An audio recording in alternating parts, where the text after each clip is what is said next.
મને લાગ્યું તું મને મેસેજ કરે, મને લાગ્યું તું મને ફોન કરે, મને લાગ્યું તું મને ચીટ કરતો છે. અરે બેન પણ તમે છો કોણ? પણ મને લાગ્યું ના ચક્કરમાં કેટલા લોકોની લાગી પડેલી છે ખબર છે તમને? સિક્યુરિટી કેમ કઈ એની માન? જો કોઈ વ્યક્તિથી તમને પ્રોબ્લેમ હોય તો ફેસ ટુ ફેસ વાત કરો ને પ્રોબ્લેમનું સોલ્યુશન લાવો. ની વાત કરવાથી સંબંધ બગડશે, સુધરશે નહીં. એ વાત સાચી કીધી હો. સમજાવીને થાકી ગઈ. રાધે રાધે. કૃષ્ણ કૃષ્ણ.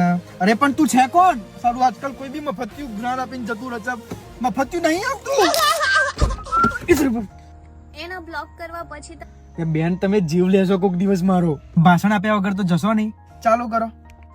એના બ્લોક કરવા પછી તમે વારંવાર એનું ડીપી ચેક કરો છો ને કે WhatsApp પર કે Instagram પર અનબ્લોક કર્યું કે?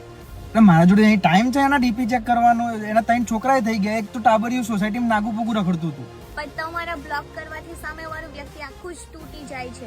શું તૂટી જાય? મારા સિવાય 17 જણને લઈને ફરતી હતી. એ તો તૂટ્યું જ હતું. તમે જેની સાથે રહેવા માંગો છો ને એ જ વ્યક્તિ તમને એટલું મૂકીને જતું રહેશે.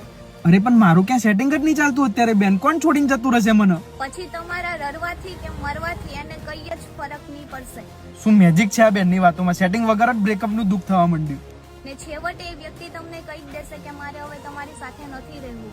પણ જે વ્યક્તિએ જવાનું મન બનાવી લીધું હશે ને એ કોઈ બી સંજોગે જતું જ રહેશે. એટલે બેન તમારું મગજ નીચે ક્યાંય પડી ગયું જોજો. પછી તમે એને ગમે તેટલો પ્રેમ કરો કે તમે એની પાસે ગમે તેટલી ભીખ માંગો પ્રેમની, પણ એ તમને રડતું મૂકીને જતું રહેશે. પણ હું તમને રોતો લાગુ છું? હવે તમે સિંહ છો, સિંહણ છો, એટલે હું જનાવર છું, માણસ નથી એમ? તો શું કરવા કોઈના માટે રડો છો? સ્ટ્રોંગ બનો. હા ગજબનું દુઃખ આવી ગયું. એક કામ કરો, તમે મારી ગર્લફ્રેન્ડ બની જાઓ ને મને સ્ટ્રોંગ બનાવી દેજો. રાધે રાધે. કૃષ્ણ કૃષ્ણ. અરે શરમાઈ ગયા. હવે આવશે ને તો તમારા ને પેલીના ટાંટિયા ભાગી નાખીશ. રાધે રાધે. અરે ભગવાનના નામે ભગવાન જોડે પહોંચાડી દેશો તમે મને. જે વસ્તુ ખોટું છે એ વસ્તુ ખોટું જ છે. હા આ વસ્તુ ખોટી છે. ગાડી ખોલતા જ ખબર નહીં ક્યાંથી ટપકી પડો છો તમે. અમુક છોકરાઓ શું તમે છોકરીઓની બરાબરી કરવા નીકળ્યા છો કે છોકરીઓ અમારી બરાબરી કરે છે? હા તો સાચી જ વાત છે ને. છોકરીઓની અમારી બરાબરી ના થાય. છોકરીઓ અમારાથી પણ એક દરજ્જો ઉપર કહેવાય, સમજો. પણ અમે તો તમારા કપડા પહેરી લીધા. તમારામાં હિંમત હોય તો અમારા કપડા પહેરીને બતાવો. બે કઈ સેન્સ છે આ વાતનું? અમારા કપડા તમને મસ્ત લાગે છે તો તમે પહેરો છો, તો એનો એ મતલબ કે અમે તમારા ફ્રોક પહેરવાનું ચાલુ કરી દઈએ? વાહ બેટા. નહીં કાલે તમે એમ કહેશો કે અમે પેટમાં છોકરાઓનો જન્મ આપીએ છીએ, તો દુનિયાના બધા છોકરાઓની હિંમત હોય તો પેટમાં છોકરું રાખીને બતાવો. બાયોલોજીની તો માં બેન થઈ જશે. ને આ હું અમુક છોકરાઓને ફિગર વાળી છોકરી જોઈએ, પણ છોકરી સંસ્કારી હોવી જોઈએ. હા તો તમે ઇન્સ્ટાગ્રામમાં પોતાના સંસ્કાર સાથે પોતાની ફિગર બી બતાવો તો છોકરાઓનું ધ્યાન તો ત્યાં પણ જવાનું જ ને. ચૂપ રહીને કાયર થવું એના કરતા સાચું બોલીને ખરાબ થઈ જાઓ. હા પણ સાચું બોલવામાં કઈ સેન્સ તો હોવો જોઈએ ને. એને તારી પાસે કઈક નાનું મોટું માંગી લીધું તો તું કા હોત તો ફરે? ઓહો નથી માંગતા એમ. ઉલ્ટા કોર ચોટવાલ કો ડાંટે, ઉલ્ટા ચોર કોટવાલ કો ડાંટે. વિચારો જરાક. ઓ આંટી જી થોડા દિમાગ થોડી ઘેટી આવી છે ક્યાં? એની મારી ચાર બંગડી વાળી ગાડી લઈ દઉં. શું કેવું તમારું? બેન હું ઢીલા પોચા દેનું છું. આમ દરવાજો ખોલતા ના ટપકી પડો તમે. આ કપરાને દોષ ભાષણ જ આપું છે ને તમે તો રીત હોય એની. પડી જાવ હવે ચાલુ. આ કપરાને દોષ આપવાનું બંધ કરી દો યાર. ડોઝ એટલે વેક્સિન નો ડોઝ? કપડામાં કઈ રીતે? લોકો કહે કે છોકરી લોકો નાના કપડા પહેરે ને એટલે એ લોકોને વધારે બધા ખરાબ નજરથી જોઈ. એ વાત ખોટી હો. ખરાબ નજરથી જોવાના બહુ બધા કારણોમાંથી એક કારણ છે આ. પણ ભાઈ જ્યારે દ્રૌપદીનું ચીરહરણ થયું ને ત્યારે કઈ એ ટૂંકા કપડામાં નહીં હતી. તો કોને કીધું દ્રૌપદી ટૂંકા કપડામાં હતી? ને 7 વર્ષની નાની છોકરીનું રેપ થાય જ્યારે એ નાના કપડામાં હોય. ના એની પાછળનું કારણ રેપ કરવા વાળાની કામ વાસના છે. ને 70 વર્ષની કાકીનું રેપ થાય. કયા બ્રહ્માજીમાં છે? 70 વર્ષની કાકી ના કહેવાય અને દાદી કહેવાય.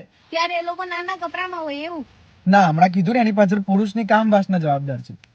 અરે તમારી નજર બદલો ને તો જ સમાજ સુધર હે. હા બરાબર વાત કીધી. ભાઈ ભારત એક સ્વતંત્ર દેશ છે. ત્યાં નારીને હક છે એ લોકોની ઈચ્છાના કપડા પહેરી શકે.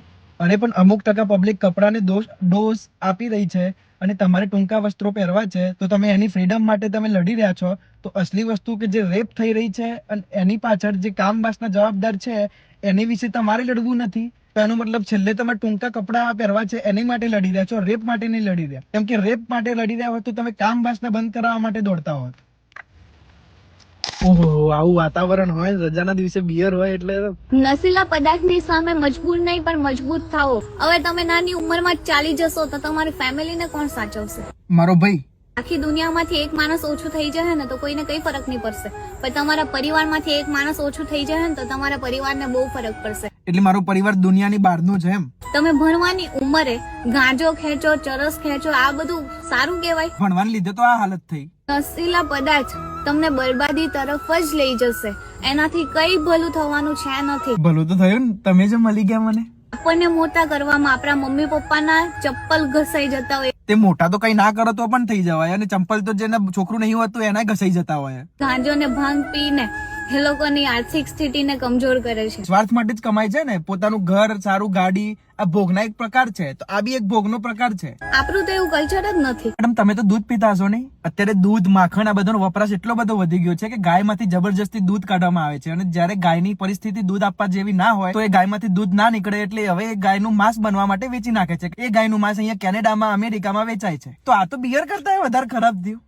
એવું નહીં કરો યાર. અસલી જ્ઞાન બહુ ઊંડું છે મેડમ. મોટાભાગના લોકો સારો દેખાવ કરે છે પણ સત્યનો કોઈ ફોલો નહીં કરતું. સત્ય માટે જિંદગીમાં બધા અનુભવ કરવા જરૂરી છે. એના માટે આ એક બિયર લો, કાલે પીને મને ફોન કરીને કહેજો કેવું છે.